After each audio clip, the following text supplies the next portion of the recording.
Om Shanti 26 September 2025 प्रातः मुरली बाप दादा मधुबन।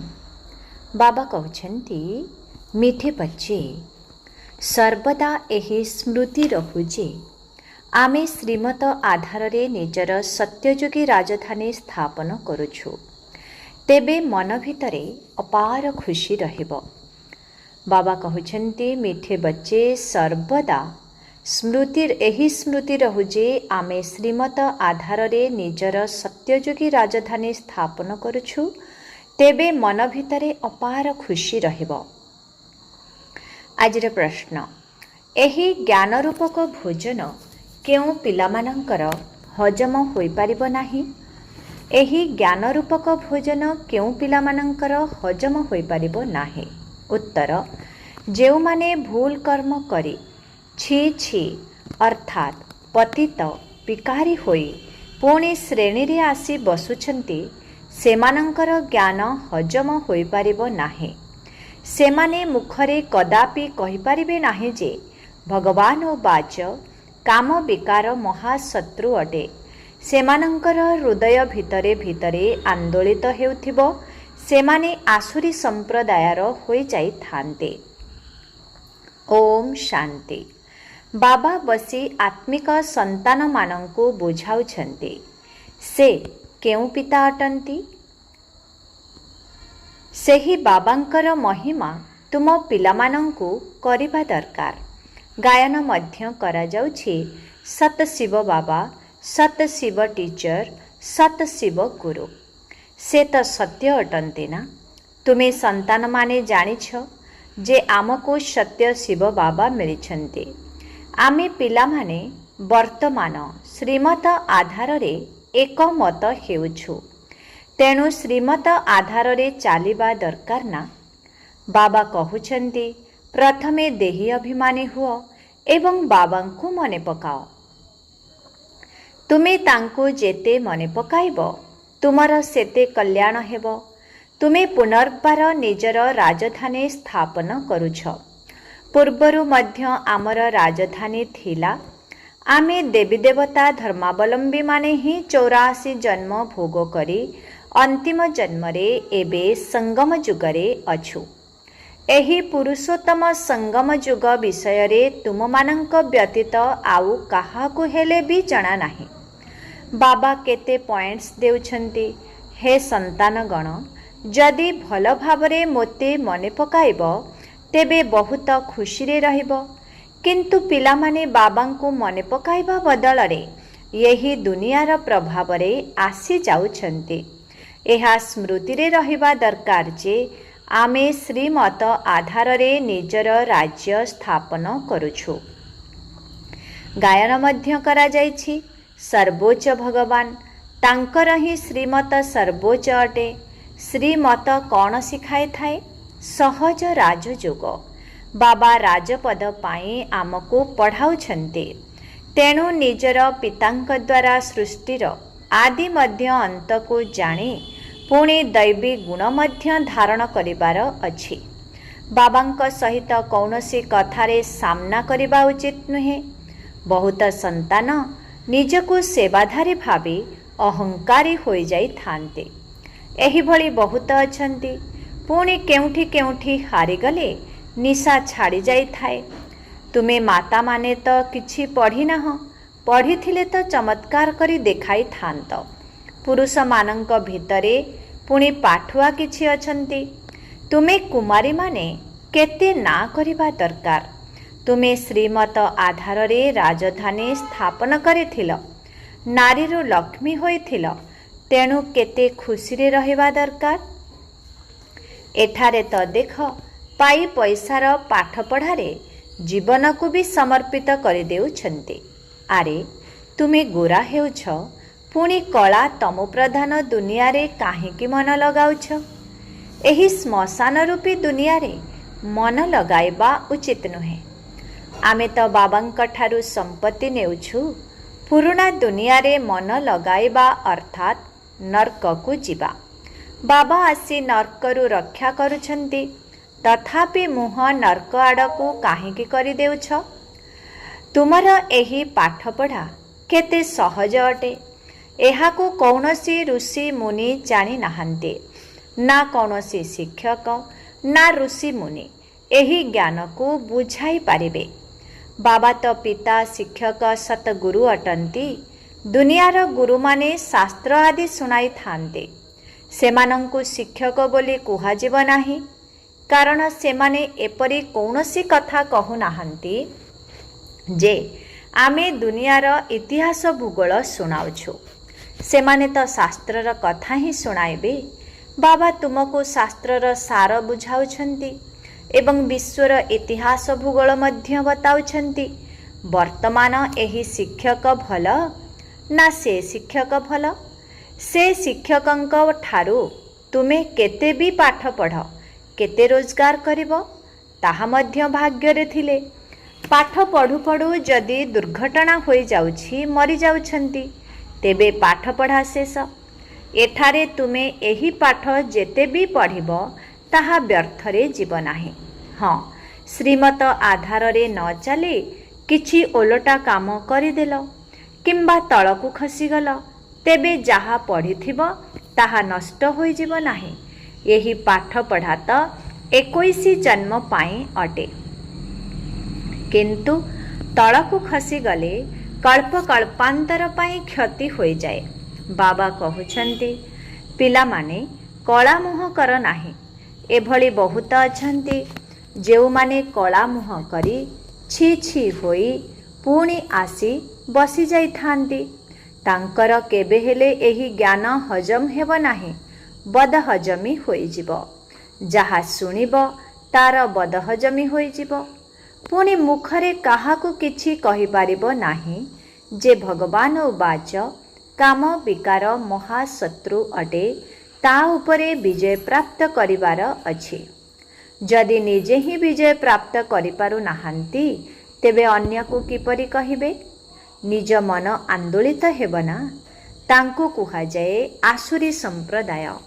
ଅମୃତ ପିଉ ପିଉ ବିଷ ଖାଇଦେଉଛନ୍ତି, ତେଣୁ 100 ଗୁଣା କଳା ବା ପତିତ ହୋଇଯାଉଛନ୍ତି। ତାଙ୍କର ହାଡ଼ ଗୋଡ଼ ଭାଙ୍ଗି ଯାଉଛି, ଅର୍ଥାତ୍ ସମ୍ପୂର୍ଣ୍ଣ ବିକାରୀ ହୋଇଯାଉଛନ୍ତି। ତୁମ ମାତାମାନଙ୍କର ସଂଗଠନ ତ ବହୁତ ମଜବୁତ ହେବା ଦରକାର। ଲକ୍ଷ୍ୟ ଆଉ ଉଦ୍ଦେଶ୍ୟ ତ ସାମ୍ନାରେ ଅଛି। ତୁମେ ଜାଣିଛ, ଏହି ଲକ୍ଷ୍ମୀ ନାରାୟଣଙ୍କର ରାଜ୍ୟରେ ଏକମାତ୍ର ଦେବୀ ଦେବତା ଧର୍ମ ଥିଲା। ଗୋଟିଏ ରାଜ୍ୟ, ଗୋଟିଏ ଭାଷା, 100 ଭାଗ ସମ୍ପୂର୍ଣ୍ଣ ପବିତ୍ରତା, ଶାନ୍ତି, ସମୃଦ୍ଧି ଥିଲା। ସେହି ଗୋଟିଏ ରାଜ୍ୟର ହିଁ ବାବା ବର୍ତ୍ତମାନ ସ୍ଥାପନା କରୁଛନ୍ତି। ଏହା ହିଁ ହେଉଛି ଆମର ଲକ୍ଷ୍ୟ ଏବଂ ଉଦ୍ଦେଶ୍ୟ। 100% ପବିତ୍ରତା, ସୁଖ, ଶାନ୍ତି, ସମ୍ପତ୍ତିର ସ୍ଥାପନା ଏବେ ହେଉଛି। ତୁମେ ଦେଖାଉଛ ଯେ ବିନାଶ ପରେ ଶ୍ରୀକୃଷ୍ଣ ଆସୁଛନ୍ତି। ଏହାକୁ ସ୍ପଷ୍ଟ ଭାବରେ ଲେଖିବା ଦରକାର। ବର୍ତ୍ତମାନ ସତ୍ୟଯୁଗ ଦେବୀ ଦେବତାଙ୍କର ରାଜ୍ୟ, ଏକ ଧର୍ମ, ଏକ ଭାଷା, ପବିତ୍ରତା, ସୁଖ, ଶାନ୍ତିର ପୁନଃ ସ୍ଥାପନା ହେଉଛି। ସରକାର ମଧ୍ୟ ଏହା ଚାହୁଁଛି ନା। ସ୍ୱର୍ଗ ହୋଇଥାଏ ସତ୍ୟଯୁଗ ତ୍ରେତା ଯୁଗରେ, କିନ୍ତୁ ମନୁଷ୍ୟ ନିଜକୁ କ'ଣ ନର୍କବାସୀ ବୋଲି ଭାବୁଛନ୍ତି? ତୁମେ ଲେଖିପାରିବ ଯେ ଦ୍ୱାପର କଳିଯୁଗରେ ସମସ୍ତେ ନର୍କବାସୀ ଅଟନ୍ତି। ଏବେ ତୁମେ ସଙ୍ଗମ ଯୁଗୀ ଅଟ। ପୂର୍ବରୁ ତୁମେ ମଧ୍ୟ କଳିଯୁଗୀ ନର୍କବାସୀ ଥିଲ। ଏବେ ତୁମେ ସ୍ୱର୍ଗବାସୀ ହେଉଛ। ଶ୍ରୀମତ ଆଧାରରେ ଭାରତକୁ ସ୍ୱର୍ଗରେ ପରିଣତ କରୁଛ, କିନ୍ତୁ ସେହିଭଳି ସାହସ, ସଂଗଠନର ଆବଶ୍ୟକତା ରହିଛି। ଭ୍ରମଣ କରିବାକୁ ଯିବା ସମୟରେ ମଧ୍ୟ ଲକ୍ଷ୍ମୀ ନାରାୟଣଙ୍କର ଏହି ଚିତ୍ର ନେଇଯିବାକୁ ହେବ। ଏହା ବହୁତ ଭଲ। ଏଥିରେ ଲେଖିଦିଅ ଯେ ତ୍ରିମୂର୍ତ୍ତି ଶିବବାବାଙ୍କ ଶ୍ରୀମତ ଆଧାରରେ ଆଦି ସନାତନ ଦେବୀ ଦେବତା ଧର୍ମ, ସୁଖ ଶାନ୍ତିର ରାଜ୍ୟ ସ୍ଥାପନ ହେଉଛି। ଏହିପରି ଭାବେ ବଡ଼ ବଡ଼ ଅକ୍ଷରରେ ବଡ଼ ବଡ଼ ଚିତ୍ର ହେଉ। ଛୋଟ ପିଲାମାନେ ଛୋଟ ଚିତ୍ର ପସନ୍ଦ କରିଥାନ୍ତି। ଆରେ, ଚିତ୍ର ତ ଯେତେ ବଡ଼ ହେବ ସେତେ ଭଲ। ଏହି ଲକ୍ଷ୍ମୀ ନାରାୟଣଙ୍କର ଚିତ୍ର ତ ବହୁତ ଭଲ। एथिरे केवल लिखिदिय जे जणे ही सत्य त्रिमूर्ति शिव बाबा, सत्य त्रिमूर्ति शिव शिक्षक, सत्य त्रिमूर्ति शिव गुरु अटंती। जदि त्रिमूर्ति अक्षर लिखिब नाही तेबे बुझिबे जे परमात्मा तो निराकार अटंती, से टीचर किपरि होई पारिबे? ज्ञान तो नाही ना। लक्ष्मी नारायणंकर चित्र टीन सीट उपरे तैयारी करी प्रत्येक जगारे लगाइबा उचित। सेथिरे लेखा थिबा दरकार जे एहार स्थापना हेउछे। बाबा आसीछंती ब्रह्मांक द्वारा गोटिए धर्मर स्थापना करी बाकी सबु धर्मर विनाश करिबा पई। एहा पिलामानंकर सर्वदा निशा रहिबा दरकार। छोट छोट कथारे जनंकर मत आउ जनंक मत सहित न मिसिबा जोगु शीघ्र बिगड़ी जाई थांती।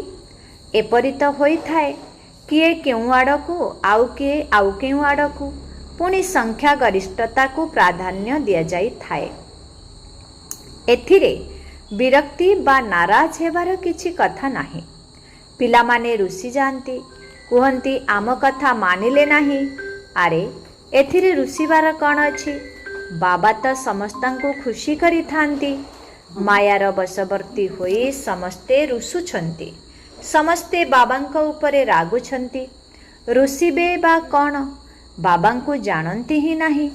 जेउ पिता स्वर्गर राजत्व देउछंती तांकु जानती ही नाही। बाबा कहुछंती मु तुमर उपकार करुछि, तुमे पुणी मोर अपकार करुछ। भारतर अवस्था देख कौन होई जाइछि। तुम मानंक मध्यरे बहुत कम अछंती जेउ मानंकर निशा रही थाए। एहा नारायणी निशा अटे। एभली कौन कहिबा आवश्यक कि आमे तो राम सीता हेबु। तुमर लक्ष्य एवं उद्देश्य हेला नररु नारायण हेबा। तुमे पुणी राम सीता हेबारे खुशी होई जाउछ। साहस देखाइबार अछि ना। पुराना दुनिया रे बिल्कुल मन लगाइबा उचित नुहे। जदि काहा सहित मन लगाइल तेबे मल। जन्म जन्मांतर पाई घाटा होई जिवो। बाबांक ठारु तो स्वर्गर सुख मिलुछि, तेबे आमे नरकरे काहीकि पड़िछु?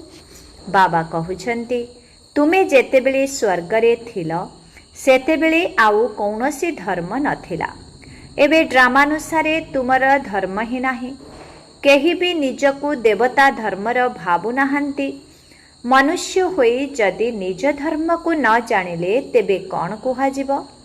हिंदू कौनसी धर्म नुहे। किए स्थापन करिछंती एहा मध्य जानि नाहंती। तुम पिलामानंकु केते बुझा जाउछि? बाबा कहुछंती मु कालर काल एबे आसीछि समस्तंकु घर को फेराई नेबा पाई। बाकी जिए भल भावरे पाठ पढ़िबे से विश्वर मालिक हेबे। एबे घर को चल, एठारे रहिबा योग्य स्थान नाही। आसुरी मतरे चाली बहुत आवर्जना करि देइछंती। बाबा तो एहिपरि कहिबे ना, तुमे भारतवासी जे कि विश्वर मालिक थिल, एबे केते धक्का खाउछ? लज्जा आसु नाही? तुम मानंक मध्यरे केही केही अछंती जे भल भावरे बुझुछंती। क्रमानुसारे तो रहिछंती ना। बहुत संतान तो निदरे सोई जाउछंती। सेमानंकर खुशीर पारद चढ़ु नाही। बाबा आमको पुणी थरे राजधानी देउछंती। बाबा कहुछंती यही साधु मानंकर मध्य मु उद्धार करिथाए। सेमाने ना निजको ना अन्य मानंकु मुक्ति देई पारिबे। सत्य गुरु तो एकमात्र सतगुरु अटंती, जिए संगम जुगरे आसी समस्तंकर सद्गति करुछंती। बाबा कहुछंती जे मु प्रतिकल्पर संगम जुगरे आसी थाए, जेतेबेले कि मोते समग्र विश्व को पवित्र करिबाकू पड़ी थाए। मनुष्य भावी थांती जे बाबा सर्वशक्तिमान अटंती, से कौन न करि पारिबे? आरे मोते डाकुछ कि आम पतित आत्मा मानंकु आसी पवित्र कर, तेणु मु आसी पवित्र करुछि। बाकी आउ कौन करिबी? बाकी तो रिद्धि सिद्धि करुथिबा लोक बहुत अछंती। मोर काम हेला नरक को स्वर्गरे परिणत करिबा। ताहा तो प्रति 5000 वर्ष परे होई थाए। ଏହା ତୁମେ ହିଁ ଜାଣୁଛ। ଆଦି ସନାତନ ହେଉଛି ଦେବୀ ଦେବତା ଧର୍ମ, ବାକି ସବୁ ତାପରେ ଆସିଛି। ଅରବିନ୍ଦ ଘୋଷ ତ ଏବେ ଆସିଛନ୍ତି, ତଥାପି ଦେଖ ତାଙ୍କର କେତେ ଆଶ୍ରମ ହୋଇଯାଇଛି। ସେଠାରେ ନିର୍ବିକାରୀ ହେବାର କୌଣସି କଥା ନାହିଁ। ସେମାନେ ତ ବୁଝିଥାନ୍ତି ଯେ ଘର ଗୃହସ୍ଥରେ ରହି ପବିତ୍ର କେହି ରହିପାରିବେ ନାହିଁ। ବାବା କହୁଛନ୍ତି ଯେ ସାଂସାରିକ କାର୍ଯ୍ୟ ବ୍ୟବହାରରେ ରହି କେବଳ ଗୋଟିଏ ଜନ୍ମ ପବିତ୍ର ରୁହ। ତୁମେ ଜନ୍ମ ଜନ୍ମାନ୍ତର ତ ପତିତ ହୋଇ ଆସିଛ। ଏବେ ମୁଁ ଆସିଛି ତୁମକୁ ପବିତ୍ର କରିବା ପାଇଁ। ତେଣୁ ଏହି ଅନ୍ତିମ ଜନ୍ମ ପବିତ୍ର ହୁଅ। ସତ୍ୟଯୁଗ ତ୍ରେତାରେ ତ ବିକାର ନଥାଏ। ଏହି ଲକ୍ଷ୍ମୀ ନାରାୟଣଙ୍କର ଚିତ୍ର ଏବଂ ଶିଡ଼ିର ଚିତ୍ର ବହୁତ ସୁନ୍ଦର ଅଟେ। ଏଥିରେ ଲେଖା ହୋଇଛି ଯେ ସତ୍ୟଯୁଗରେ ଗୋଟିଏ ଧର୍ମ, ଗୋଟିଏ ରାଜ୍ୟ ଥିଲା। ଏହାକୁ ବୁଝାଇବା ପାଇଁ ବହୁତ ଯୁକ୍ତି ଦରକାର। ବୁଢ଼ୀ ମାତାମାନଙ୍କୁ ମଧ୍ୟ ଶିଖାଇ ପ୍ରସ୍ତୁତ କରିବା ଦରକାର, ଯେଉଁମାନେ ପ୍ରଦର୍ଶନୀରେ କିଛି ବୁଝାଇ ପାରିବେ। କାହାକୁ ବି ଏହି ଚିତ୍ର ଆଦି ଦେଖାଇ କୁହ, ପୂର୍ବରୁ ଏହି ଲକ୍ଷ୍ମୀ ନାରାୟଣଙ୍କର ରାଜ୍ୟ ଥିଲା ନା? ବର୍ତ୍ତମାନ ତ ନାହିଁ। ବାବା କହୁଛନ୍ତି ଯେ ଏବେ ତୁମେ ମୋତେ ମନେ ପକାଅ, ତେବେ ପବିତ୍ର ହୋଇ ପବିତ୍ର ଦୁନିଆକୁ ଚାଲିଯିବ। ଏବେ ପବିତ୍ର ଦୁନିଆ ସ୍ଥାପନ ହେଉଛି। ଏସବୁ ବୁଝାଇବା କେତେ ସହଜ ଅଟେ। ବୁଢ଼ୀ ମାତାମାନେ ବସି ପ୍ରଦର୍ଶନୀ ବୁଝାଇଲେ କେତେ ନାମ ବିଖ୍ୟାତ ହୋଇଯିବ। କୃଷ୍ଣଙ୍କର ଚିତ୍ରରେ ମଧ୍ୟ ଲେଖା ବହୁତ ସୁନ୍ଦର ଭାବେ ରହିଛି। କହିବା ଦରକାର ଯେ ଏହି ଲେଖାକୁ ନିଶ୍ଚିତ ପଢ଼। ଏହାକୁ ପଢ଼ିବା ଦ୍ୱାରା ହିଁ ତୁମକୁ ନାରାୟଣୀ ନିଶା ଅଥବା ବିଶ୍ୱର ମାଲିକପଣିଆର ନିଶା ଚଢ଼ିବ। ବାବା କହୁଛନ୍ତି ମୁଁ ତୁମକୁ ଏପରି ଲକ୍ଷ୍ମୀ ନାରାୟଣ କରୁଛି, ତେଣୁ ତୁମକୁ ମଧ୍ୟ ଅନ୍ୟମାନଙ୍କ ପ୍ରତି ଦୟାଳୁ ହେବା ଦରକାର। ତେବେ ନିଜ ଉପରେ କଲ୍ୟାଣ ସେତେବେଳେ କରିପାରିବ ଯେତେବେଳେ ଅନ୍ୟ ଉପରେ କଲ୍ୟାଣ କରିବ। ବୁଢ଼ୀମାନଙ୍କୁ ଏଭଳି ଶିକ୍ଷା ଦେଇ ଏଭଳି ଯୋଗ୍ୟ କର ଯାହାକି ପ୍ରଦର୍ଶନୀ ସେବା ପାଇଁ ଯଦି ବାବା କହିବେ ଯେ 8-10 ଜଣ ବୁଢ଼ୀମାତାଙ୍କୁ ପଠାଇ ଦିଅ, ତେବେ ସେମାନେ ଶୀଘ୍ର ଆସିଯିବେ। ଯିଏ କରିବ ସିଏ ପାଇବ। ସମ୍ମୁଖରେ ଲକ୍ଷ୍ୟ ଉଦ୍ଦେଶ୍ୟକୁ ଦେଖି ଖୁସି ଲାଗିଥାଏ। ମୁଁ ଏହି ଶରୀର ଛାଡ଼ି ଯାଇ ବିଶ୍ୱର ମାଲିକ ହେବି। ତେଣୁ ଯେତେ ସ୍ମୃତିରେ ରହିବ ସେତେ ପାପ କଟିବ। ଦେଖ, ଲଫାପା ଉପରେ ଛପା ହୋଇଛି ଏକ ଧର୍ମ, ଏକ ଦୈବୀ ରାଜଧାନୀ, ଏକ ଭାଷା। ତାହାର ଜଲ୍ଦି ସ୍ଥାପନା ହେବ। ଆଚ୍ଛା, ମିଠେ ମିଠେ ଶିଖିଲଧି ସନ୍ତାନମାନଙ୍କ ପ୍ରତି ମାତୃପିତା ବାପଦାଦାଙ୍କର ମଧୁର ସ୍ନେହ ସମ୍ପନ୍ନ ଶୁଭେଚ୍ଛା ଏବଂ ସୁପ୍ରଭାତ। ଆତ୍ମିକ ପିତାଙ୍କର ଆତ୍ମିକ ସନ୍ତାନମାନଙ୍କୁ ନମସ୍ତେ।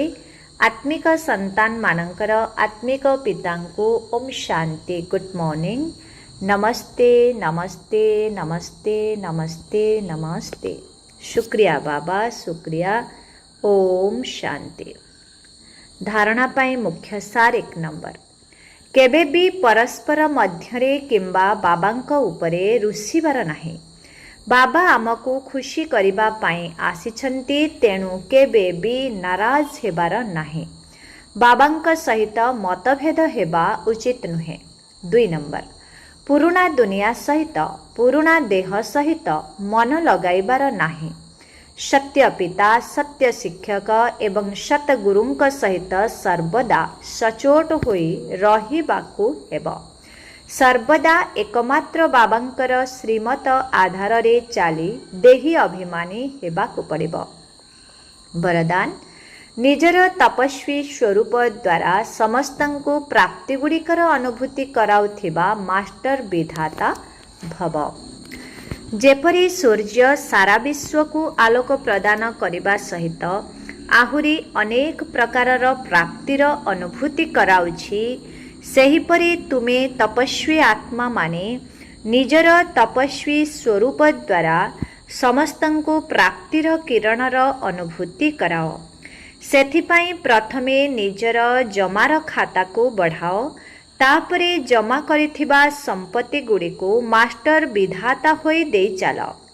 तपस्वी मूरतर अर्थ हेला तपस्या द्वारा शांतिर शक्तिर किरण चारिआडे विच्छुरित हेबार अनुभव हेउथिब।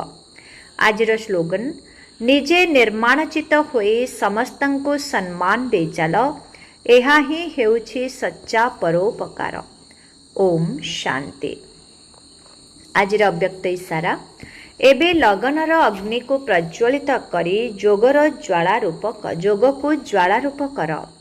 एबे समस्ते तुमको भल भल करुछंती किंतु आमको मध्य एबे समस्ते तुमको भल भल कहउछंती किंतु आमको मध्य भल हेबाकु पड़िबो।